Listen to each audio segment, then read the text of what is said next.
This episode is dedicated to Nathaniel Shorver.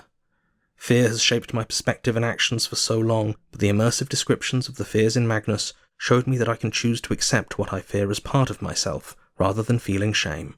There is so much in this world to be afraid of, but in examining that fear, we can find wonder.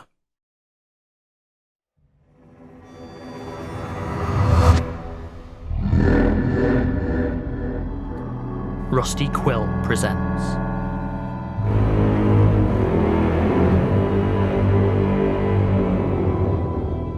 The Magnus Protocol.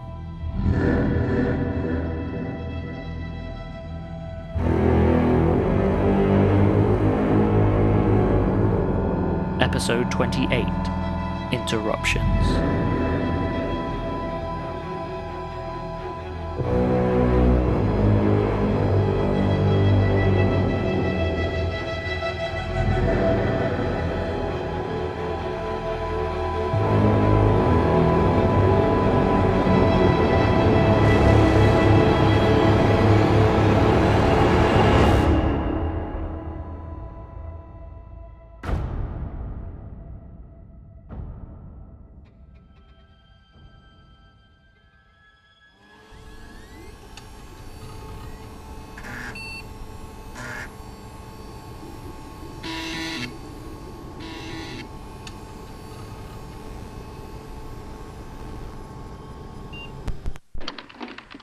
And here, Minister, is the main office, where the majority of the processing takes place. So I see.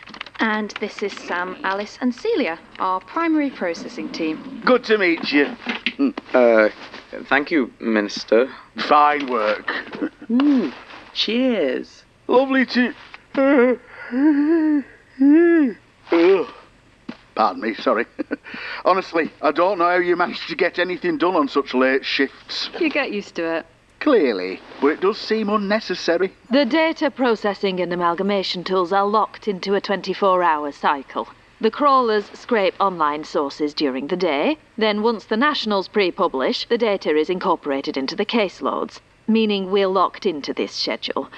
We could amend the system, but the required infrastructure overhaul would be very expensive, and I Best leave it as it is, I think. If it ain't broken, don't fix it, eh? Ha. Besides, I wouldn't want to upset your team dynamic. Ooh, such a diverse team it is, too. I wonder if we should get in a photographer. Put you in some civil service promotional material. Oh, I doubt that would be necessary, Minister. We're hardly the most interesting department. Oh, well, I don't know about that. So, anyway, Sam. How are the incident numbers looking? Going down, I hope? Our numbers have been steadily improving ever since you took charge, Minister. It's all detailed in my reports. Glad to hear it.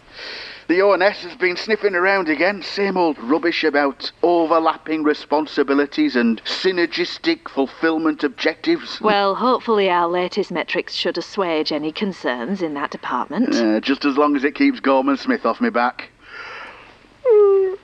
Was there anything else you wanted to see, Minister? No. I think we can move on. Excellent. Gwen? If you'll follow me, Minister. There. Was that it? Oh, for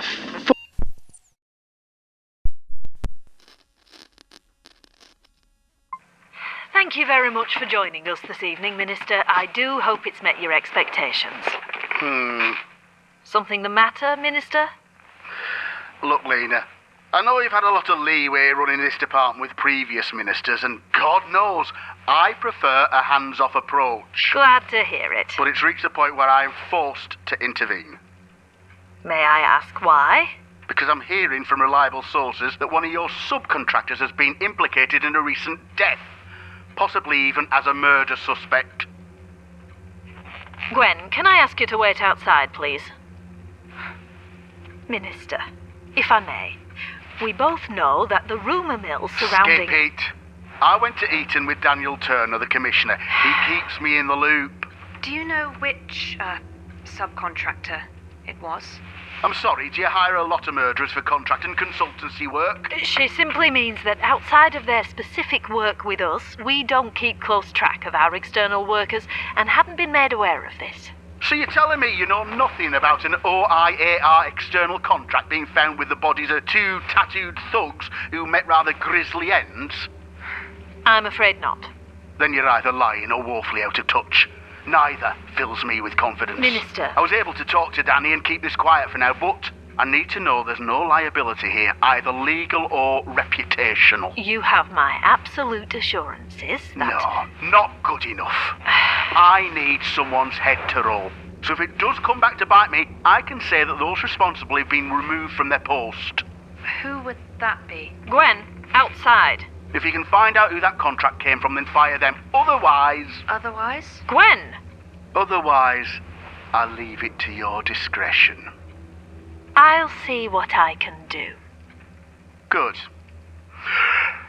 Now, if you'll excuse me, it is very late.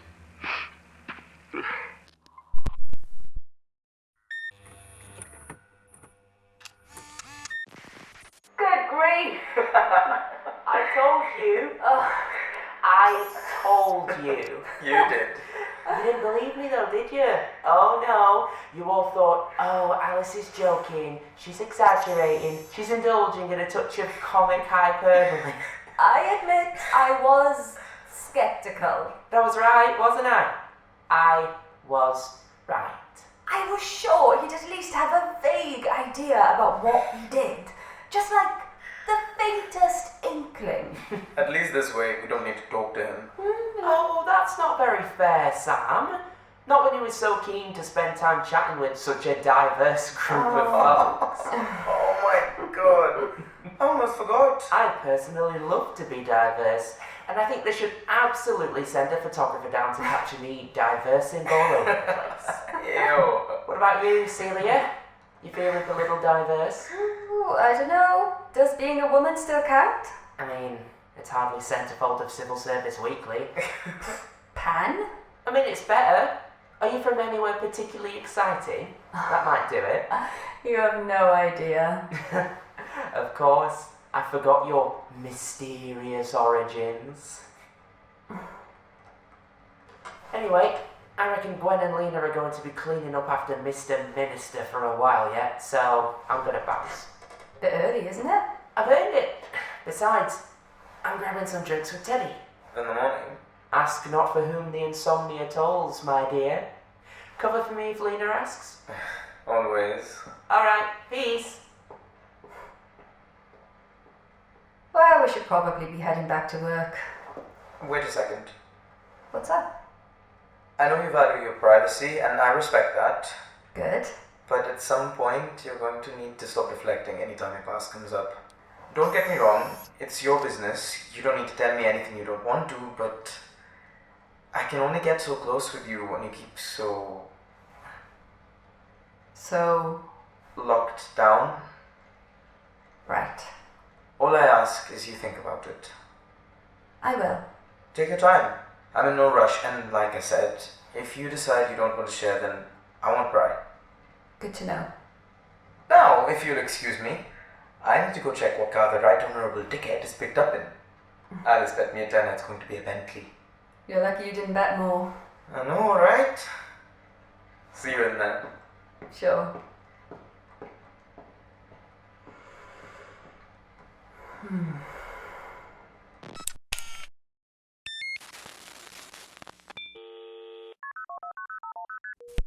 Complete bloody shambles. Home Wilson before anyone else. Minister. Oh, right. Hello, Gwendolyn. Bouchard. Bouchard? Not Jeremy's granddaughter. That's right. Ah, right. I see the resemblance now. How is the old bastard? He's all right, I think. We haven't spoken in a few years. I see. Well, I wouldn't say it's been a pleasure, but it's good to know there's at least one person here with some quality. Thank you, Minister. Actually, I was wondering if I could talk to you for a moment. Well, you have my office number, so you just call up and the admin girls will... Lena's lying to you. About what? This contractor business? It happened because she made a mistake. And it's not the first time either. Here. I've compiled a dossier of confidential files stretching back almost 20 years, detailing Lena's incompetence and malfeasance as head of the OIAR. It's all on this drive. And how exactly did you happen to stumble across these confidential files?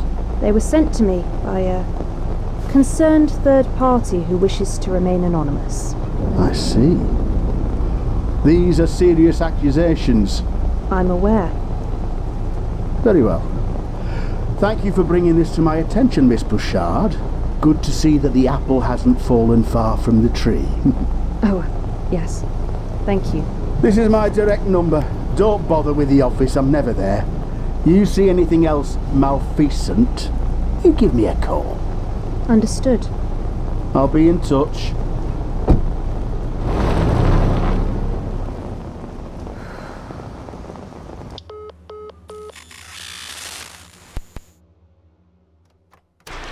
Oh, Christ!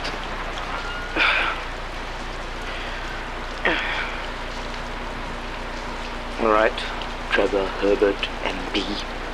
What do you drive? Ah, damn it. Gwen. Gwen! Ah, damn it!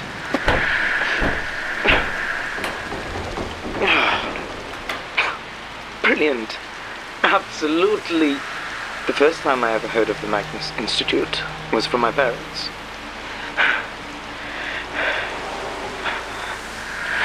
I remember they were beaming, full of pride and satisfaction as they read out the letter. Selected to apply for our gifted child program.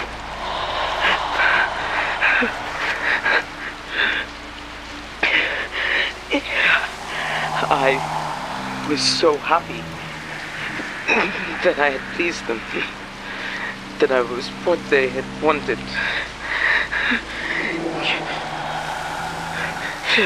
that I was special. I was so excited. It was my first ever train trip alone. Alone apart from Sol and Joy, the two other children invited from my school, and Mrs. Lang, who was supervising us for the trip to Manchester. The journey from London was magical. A whole 2 days off school with nothing to prepare or study or revise, since the Institute wouldn't say what kind of tests we were going to be doing. I talked about Spider-Man with Sol on the way and compared bogs, although the train was too bumpy to actually play. Joy wanted to play as well, but she was a girl and that was a big deal. I still feel bad for that, but it wasn't like we were mean to her or anything. The thrill of the journey vanished the moment we arrived at the Magnus Institute. My school and the estate I grew up on were both built in the 60s, all decaying concrete and decayed optimism. But this felt old, like I had only seen in movies. I'd learned a new word that week, austere. This felt austere. And as we stepped into the building's shadow, I tried to hang back, so Mrs. Lang had to gently pull me by the sleeve to get me to go in. It smelled funny, sort of like my local library, but more proper, and the tall, barred windows let in little light. The place weighed on me like a heavy winter coat. We were met at the entrance by a man called Gilbert. He was very thin, with mousy brown hair and a youngish face, even though he was dressed like a headmaster. He spoke with a big fake smile, like a kid's TV presenter, and led us into a large room full of big chairs and old sofas, which was packed full of other kids. It seemed so strange to me that such a grand room would be filled with so many screaming, running children, and I think all the adults felt the same. Gilbert left as quick as possible after showing us in. I was one of the first to be tested, and I was especially nervous when I met the pair of stern-looking older women. They looked me up and down with thin lips and arched eyebrows, and I felt like I'd already failed without even taking the test. They sat me down on a carved wooden chair that was far too big for me, my feet dangling over the edge uncomfortably. Then they began to ask me questions, but not like I was expecting at all. It wasn't maths, or reading, or history, or science. It was more like when I was sent to the school nurse in year 2 after biting another kid in an argument. Was I happy at home? What do I do when I feel angry or upset? When is it okay to lie? I answered as best as I could, but the women looked unhappy and it felt like I was getting it all wrong, and I started to feel cold and small and stupid. Then I started to cry. I couldn't help it. I knew I shouldn't, that I was messing it up, but all the bad feelings that had been growing inside since we arrived just burst out. The women looked even more annoyed, and so I leapt out of the chair, still crying, and ran out of the room before they could yell at me.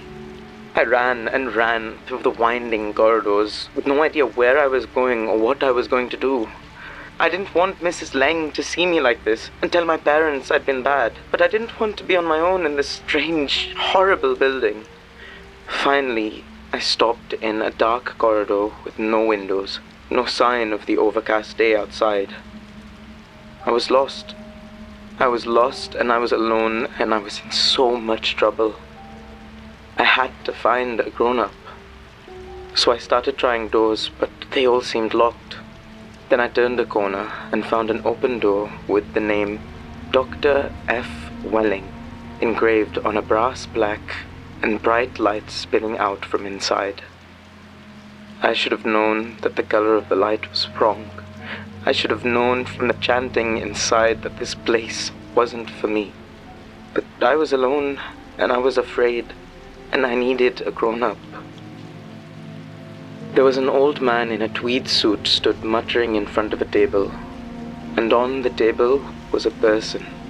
I couldn't see their face, but they were naked and pale and still. Beside the table was a pile of weird machines and strange-shaped beakers bubbling and hissing and whirring. Large chunks of stone and metal hung slowly twisting in the air, and the sickly yellow light seemed to come from everywhere. I stepped forward and spoke with my smallest indoor voice. Hello? That was all I said. That was all. I couldn't have known. He wasn't expecting any interruption, and I could see the surprise run through him, disrupting his concentration and making him stumble over his words for just a moment. It was just a moment.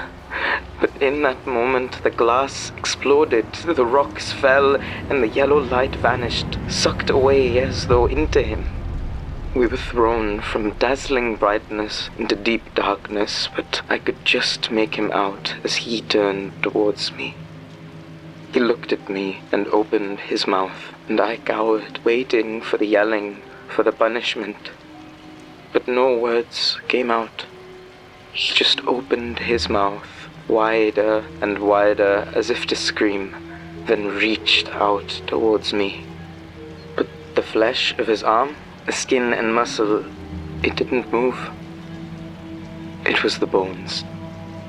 The bones that pushed and strained from inside as though they were a person trapped in a fleshy suit. His skin strained for a moment, then erupted in a spray of blood that swept across the floor with a single drop landing on my new Velcro shoes. The skeletal arm flailed outwards, held together by a few dripping ligaments and leaking that awful yellow light from the joints.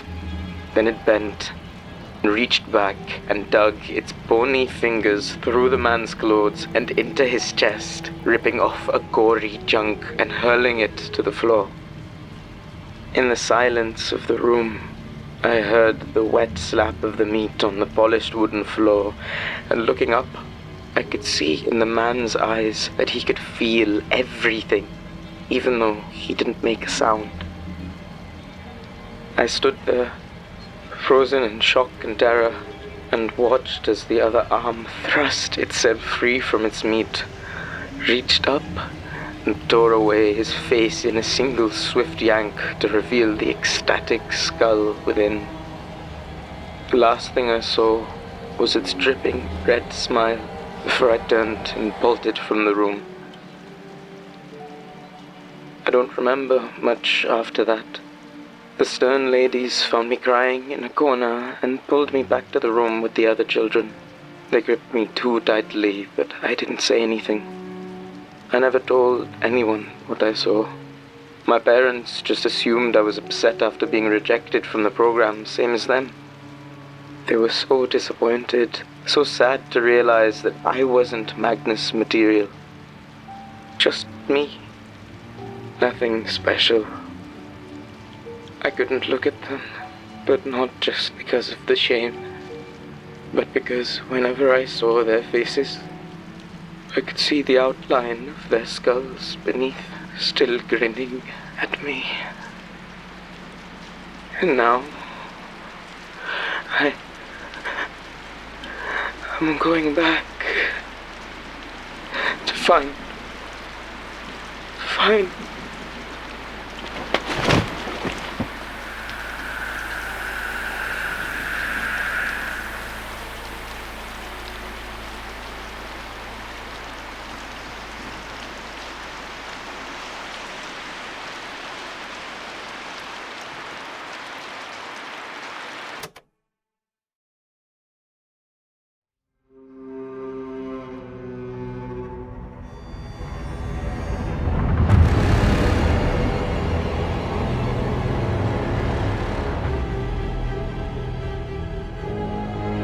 The Magnus Protocol is a podcast distributed by Rusty Quill and licensed under a Creative Commons Attribution Non-Commercial Share-alike 4.0 international license. The series is created by Jonathan Sims and Alexander J Newall and directed by Alexander J Newall. This episode was written by Jonathan Sims and edited with additional materials by Alexander J Newall, with vocal edits by Lowri and Davies and Nico Vitesi, soundscaping by Tessa Vroom, and mastering by Catherine Ranella, with music by Sam Jones. It featured Billie Hindle as Alice Dyer, Shahan Hamza as Samama Khalid, Anusia Battersby as Gwen Bouchard, Lowri and Davies as Celia Ripley, with additional voices from Beth Eyre. The Magnus Protocol is produced by April Sumner, with executive producers Alexander J Newall, Dani McDonough, Linn C, and Samantha F.G. Hamilton, and associate producers Jordan L. Hawke, Taylor Michaels, Nicole Perlman, Cetius the Raven, and Megan Nice.